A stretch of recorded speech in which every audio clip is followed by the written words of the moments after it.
সকাল ৬টা। এবারের আমাদের গন্তব্য চাঁদপুর।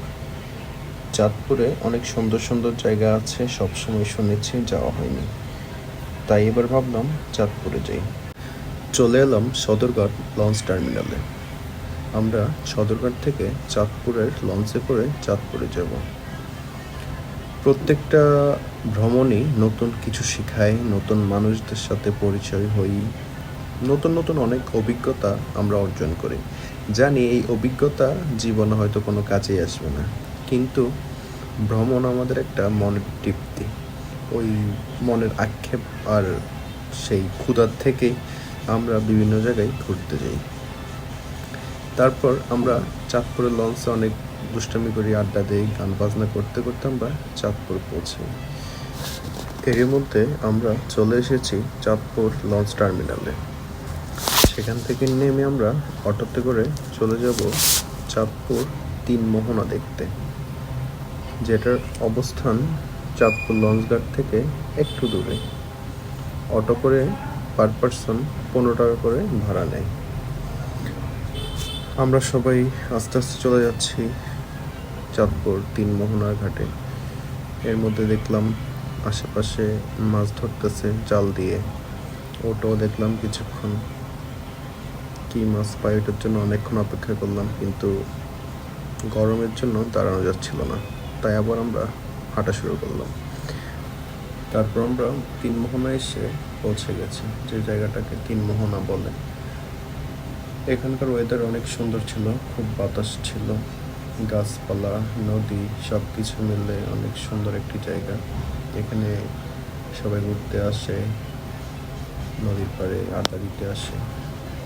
আমরা অনেকক্ষণ বসেছিলাম, আড্ডা দিচ্ছিলাম, চারপাশে আমি ভিডিও করতেছিলাম, সবাই ছবি তুলতেছিল।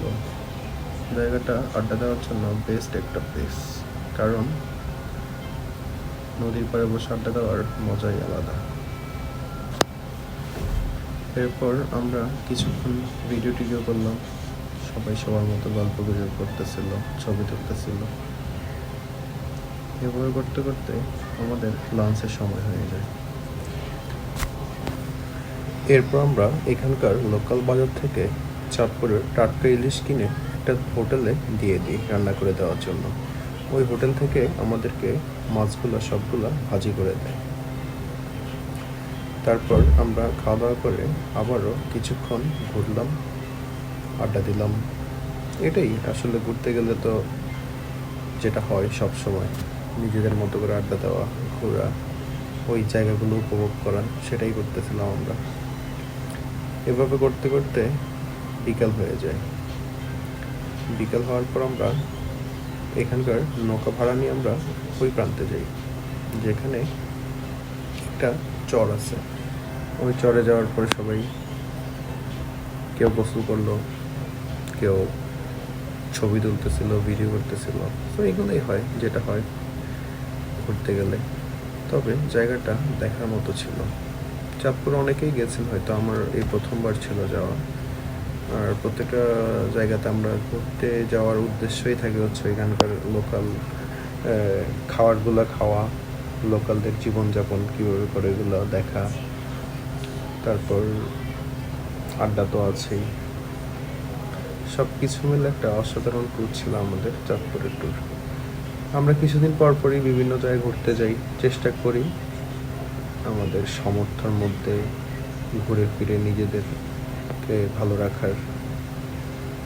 সময়ে হয়তো একসময় অনেক টাকা থাকবে, কিন্তু ঘোরার যে মানুষগুলা এগুলো থাকবে না।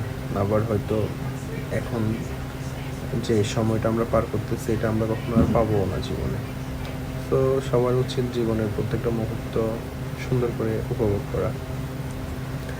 সবাইকে বলবো, যদি পারেন সময় নিয়ে ঘুরুন ফিরুন, নিজেকে সময় দেন, প্রকৃতিকে উপভোগ করুন, আল্লাহর এই সুন্দর দুনিয়াকে উপভোগ করুন, বিভিন্ন জায়গায় এক্সপ্লোর করুন। অনেক অভিজ্ঞতা অর্জন করা যায়। আমি জানি না এই অভিজ্ঞতাগুলো আমাদের জীবনে কোনো কাজে আসবে কিনা, তারপর আমি বলবো বিভিন্ন জায়গায় গেলে, বিভিন্ন অঞ্চলের মানুষদের সাথে মিশলে জীবনে অনেক অভিজ্ঞতা অর্জন করা যায়। এক এক অঞ্চলের মানুষ এক এক রকম, এক এক অঞ্চলের মানুষের কালচার, সংস্কৃতি, আচার আচরণ, ব্যবহার সবগুলা আলাদা আলাদা। তো এই ক্ষেত্র থেকে বোঝা যায় যে ওই অঞ্চলের সাথে আমাদের অঞ্চলের মানুষদের পার্থক্যটা আসলে কী। ওরা আমাদের থেকে কি আগানো বা পেছানো বা আন্তরিকতার দিক থেকে তারা কেমন বা আমরা কেমন, এই জিনিসগুলো আসলে জাস্টিফাই করা যায়।